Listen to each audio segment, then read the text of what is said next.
everyone, it's Michelle and welcome back to the Royal Daily Tea. So I have two new book recommendations for you guys. If you're looking for a summer read or a summer audiobook, these two are absolutely fantastic. It is The Housemaid and The Housemaid's Secret. They're written by Frida McFadden, and you guys, they are phenomenal. The narrator is exceptional. She does an amazing New York City / New Jersey accent, which totally sells the story. You really believe it's the character in the book. So I highly recommend both of these books. It's the same character in both books, and I'm hoping she comes out with a third in this series because I really liked it. Now, it is a thriller, it is a mystery, but boy, is there a twist that you won't see coming at the first book. By the second book, you kind of already know her character, but it's still really good. So they will be linked in my Amazon storefront, and I have a lot of other book recommendations in there for you as well. But you guys, we have a lot of juicy royal tea to go through today, so you know what to do. Sit back and relax, grab yourself a beverage, and let's get into the Royal Daily Tea.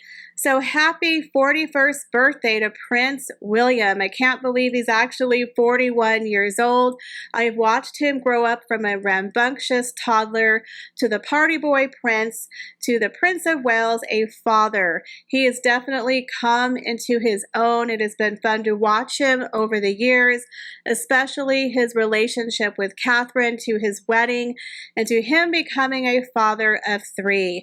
I definitely feel like he's becoming more confident in his own skin and a future king in the making.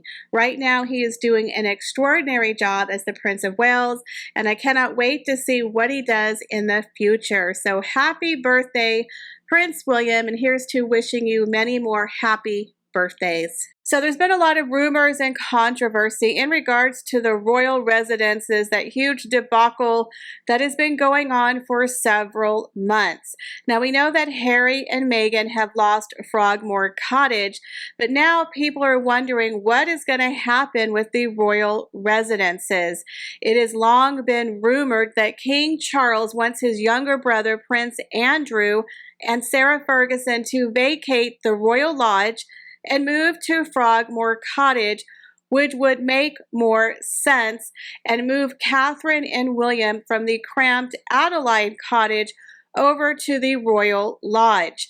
Now, stories have come out that Prince Andrew is refusing to leave, and quite frankly, I don't blame him.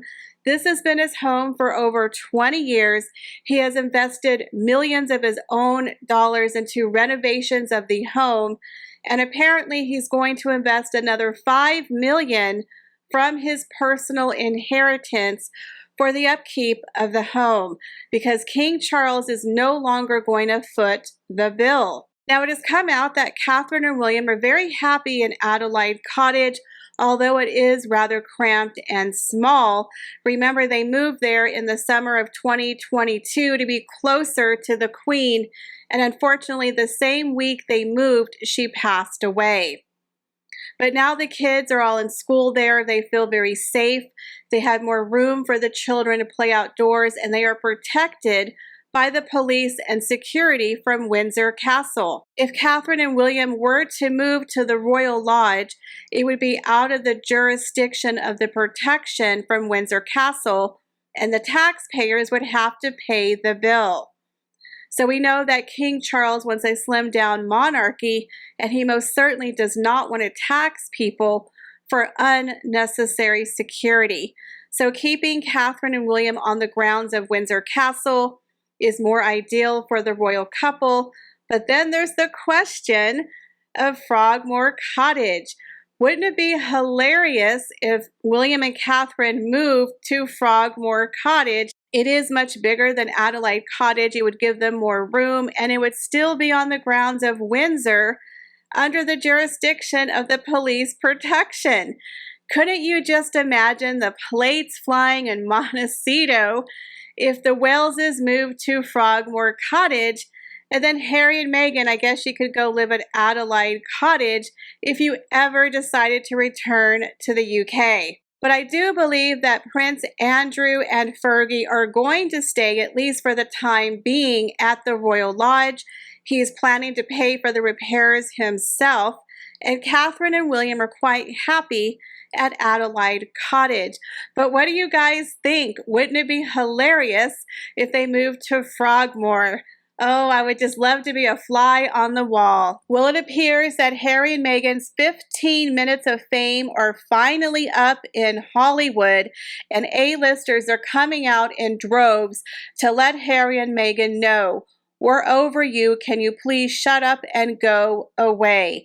Now that Hollywood is coming out publicly, guys, it's really not a good look for Harry and Meghan. Most recently, Kelly Osbourne sat down for a podcast where she pretty much said she can't stand Harry and Meghan, and she called him a whining, whinging, complaining twit, and that she's just over them. She said everybody's life is effing hard. I think Harry is an effing twit. He is a whining, whinging, complaining, woe is me. I'm the only one who's ever had mental problems, and my life was so hard. Everybody's life is hard. Life is hard.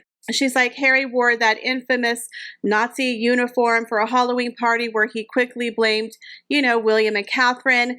And she's like, you were the prince of a blank country who dressed up as a blank Nazi, and now you're trying to come back as the Pope. You can suck it. But Kelly is absolutely correct. First he comes off acting like, poor is me. My life is so hard growing up a privileged prince with more money than most of us will ever see in our entire life. And now he is the poster child for teaching us about racism and unconscious bias. But he seemingly forgot about his shady past, where he is the only member of the royal family who had to attend sensitivity training for making some off-color and offensive remarks to some of his army mates. And now he's going to come back and teach the world about unconscious bias because he's married to Meghan Markle, who is 43% Nigerian, who was raised by a white father in a white neighborhood with white friends, went to a white school, dated white people, but all of a sudden is the princess of color. That's right. These two idiots are teaching all of us about racism and unconscious bias. So I love the fact that Kelly called it like she saw it, and she wasn't afraid of repercussions. More and more Hollywood people, y'all, are coming out, and they're taking the Band-Aids off. Also, an ESPN analyst by the name of Stephen A. Smith came out and said, quote, nobody cares what Prince Harry and Meghan Markle have to say unless they're insulting their family. Now, he is a former colleague of Bill Simmons who worked for Spotify, who most recently came out and called them effing grifters. Y'all have to remember, more and more people are just coming out. They don't care anymore. Bethany Frankel has been very vocal. We had South Park with the Privacy Tour. We had Chris Rock, who made fun of them in his comedy show. Again, their 15 minutes of fame are up, and Hollywood wants these two to leave. So when I thought Harry and Meghan could not shock me any further than they have over the past year with Spare and their Netflix docuseries, I was wrong. I was wrong because the delusion and the cuckoo for Cocoa Puffs runs deep with the dynamic duo from Montecito. Now, according to Tom Bauer, he believes that Harry and Meghan had discussed on several occasions about dropping the Windsor surname and adopting Princess Diana's last name of Spencer. What? Yeah, apparently Meghan Markle, her obsession is real, y'all. She wants to be the reincarnation of Princess Diana, and her daughter would be Princess Lilibet Diana Spencer. It's getting creepy. So according to Tom Bauer, they want to rebrand themselves, and they believe that getting rid of the Windsor surname would be a plus, and they could align themselves to Diana's legacy by becoming Harry and Meghan Spencer. Make it make sense, guys. Make it make sense. Now, Bauer discussed the possibility on GB News with Dan Wooten saying, quote, what's really interesting in the rebranding of these Sussexes is that Meghan decided her real object in life was to be Diana. You know, Meghan has been cosplaying Diana since she very first started dating Harry. That must have been her plan to snare the prince. You know, he thinks she's my mom. She's my mom. Meghan's my mom. Like, seriously, the man is obsessed with the memory of his mother, so much so that he kept a locket of her hair by his bedside, and that when Meghan was pregnant, they put the pregnancy test on his mother's hair. I'm not kidding, y'all. That is crazy. But now they want to take her last name, thinking that's going to make them exciting and make people like them. Please leave your mother alone. Let the woman rest in peace. Putting your last name with her makes zero sense. Now, according to Tom Bower, he said, quote, "That has always been her passion. That has always been Harry's passion." And Meghan went to the extent of suggesting that they should drop the name Windsor and take the surname Spencer. Now she'd be Meghan Spencer, the new Diana. Now, Bower did tell Dan Wooten that he believed it had already been discussed that, of course, Harry would take on his mother's name too.